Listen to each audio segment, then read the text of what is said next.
Mark, are you there now? Okay, you probably just had to go do something important. No, I get it. It's okay. Yeah, I've been reporting at Daily Coast about the Washington State election. Yeah? Okay, go ahead. We know that Initiative 522 has been losing on the vote count. Right. So that's been a big disappointment to a lot of the organic farmers and Central Co-op people, and actually David Bronner from Dr. Bronner's Soap, who I got to interview. But they have been sitting back and waiting for the vote to count.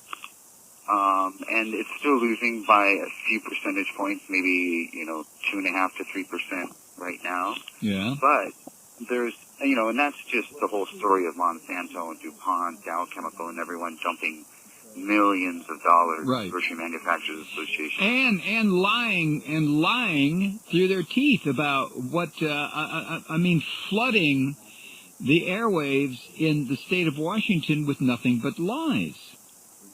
Well, actually, the state attorney general, Ferguson, got involved because even though Moms for Labeling had their suit thrown out of court, he filed a complaint against the Grocery Manufacturers Association, which, at least in the past, has included, Pepsi-Cola, Coca-Cola, Del Monte, Heinz. Right. Hey, let me, Mark, let me put you on hold a second. We have to take a top of the hour break here. We'll continue the discussion if you want to just hold on. Just everybody stay where you are if you would like, and we'll chat when we come back. I'm Mike Malloy. All right, we were talking with Mark Taylor-Canfield in Seattle. I think he's still in Seattle. Are you in Seattle, Mark? Yes. Oh, good. Okay, where were we? Oh, that's right. You're talking about the 522 count. It's not over yet? Actually, the general election was a mail-in balloting system only, so it won't be officially certified until November 26th. So in the meantime, there have been a lot of changes in the vote count. Mm-hmm. People have actually conceded elections, and then it turned out that they're winning. So this is what's been going on. There's several races that have gotten national attention, and one was the Initiative 522, which made Washington State the latest battleground in the fight to require labeling of genetically modified food. Mm-hmm. So, the Grocery Manufacturers Association has spent $22 million to defeat a similar measure in California. Uh-huh. What happened in Washington State is that they had a complaint filed against them by the State Attorney General, and were also questioned by the Washington State Public Disclosure Commission over giving $7 million to the No on 522 campaign without public disclosure.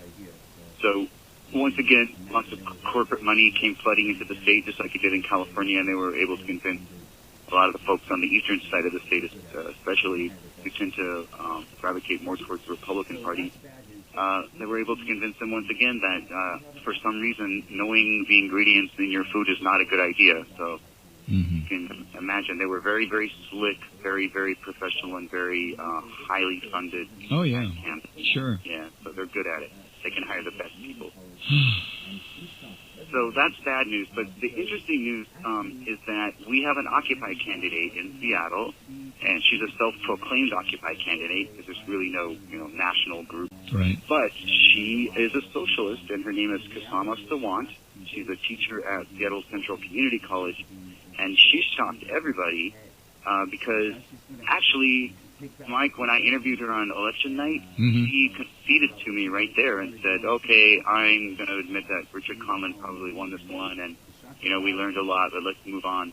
In reality, over the last few days, she went from being 1,200 votes behind to being over 400 votes ahead. Really? So now she's going to have to take back her concessions and, talk about what she might want to do on the city council because she is now in the lead in that.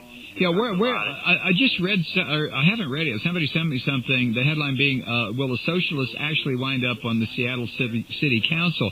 That's what they're talking about then, right? Yes, she was up against Richard Conlon, who's been on the council for at least a decade. I mean, his seat was considered safe. He had a monopoly.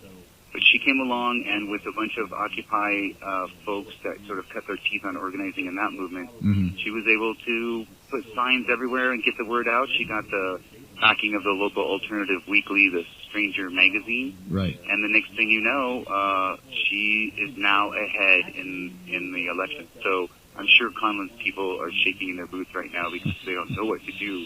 Yeah. But I think there'll probably be a recount. because it's so close. Sure. But the trend is in her favor, and a lot of the folks who had written her off in the media are now having to redo their reports. Kshama Sawant is actually in the lead now, and could be, a member of the Seattle City Council. She ran on the platform mainly, a very working class platform. She kind of reached out to students and laborers and young folks, and she was saying that we need a $15 an hour minimum wage in Seattle. And in SeaTac, Washington, which is a smaller community just south of Seattle, it looks like they are approving that by, at this point it's really close, so it's like 20 votes or something. So the vote counts are changing, but according to the latest report, SeaTac, Washington is approving a $15 an hour minimum wage. That's great. So that's great. It's still not as high as it should be. Hey, Mark, I got to move on, but one last thing here. The other night I was talking about rolling Jubilee, the Occupy Strike Debt Group, and I was unaware of that. I don't know why, but for $400,000 they have. I guess their contributions now are up around $600, but for $400,000 they were able to buy and destroy $15 million worth of debt, personal debt, most of it medical debt. And I just think that is astonishing and just a wonderful thing. And I mentioned that wouldn't it be great if some of this country's 0.1%, some of the multimillionaires and billionaires would do the same thing. Of course, that would never happen. I mean, that's like striking a match on a wet cake of soap.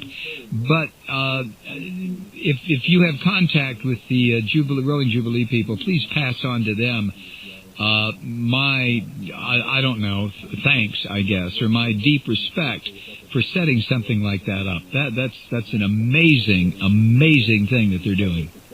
It is an amazing story, and it does point to the question that a lot of political pundits have been asking me on all sorts of stations from Boston to Seattle to Atlanta about whether the Occupy movement will be able to be politically effective both in the electoral system and in programs like this Rolling Jubilee, which has been incredibly successful. By the way, there's also some interesting programs that have happened in the Mission District in San Francisco and other places where folks have gone in and created really great nonprofit fundraising opportunities for people and given hundreds of thousands of dollars to neighborhoods for all sorts of really good projects. So there are some folks out there who have the knowledge. Some of them are, accountants or attorneys or former financiers, but they have the knowledge of how to do this stuff. And when they work with the Occupy type folks who are also saving people from getting their homes foreclosed on right now in Seattle, there's a group called SAFE, S-A-F-E, that does that. Yeah, one more thing. There is a national labeling campaign for GMO food. It's called justlabelIt.org. Just Label It. Just Label It. Okay. Know that. Yeah. All right, Mark, always good to hear from you. Thank you very much for all the updates. And if you do get a chance to pass that on to the Jubilee folks, just tell them there's a guy down here in Georgia who just says they have his deepest respect. I will do that. And by the way, a segment that you and I did about the FBI surveillance on environmentalists in Seattle actually posted as a video at truthout.org. So I'll send you that link. It's basically a slideshow with some audio from the podcast and then, the stories that you read live on the air. Super. So thanks for that, too. And I will let them know. I'm going to follow up on that story because it is an amazing, amazing thing that they're doing with the Rolling Jubilee. It is. One way to solve the problems without turning to the corporate executives or the government officials. People just set up their own nonprofit funding sources, which is what the alternative media needs, too, as you well know. Yes, absolutely.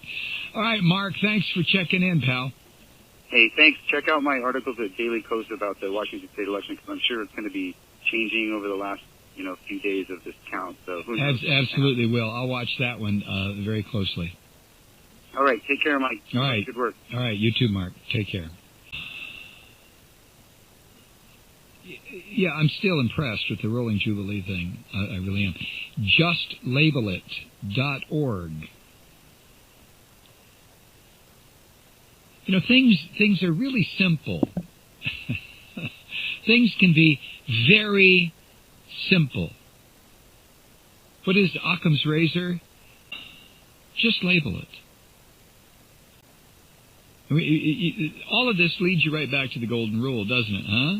The Golden Rule that seems to float through just about every philosophical idea or religious idea in the history of the human race. Act like a decent person. Just label it.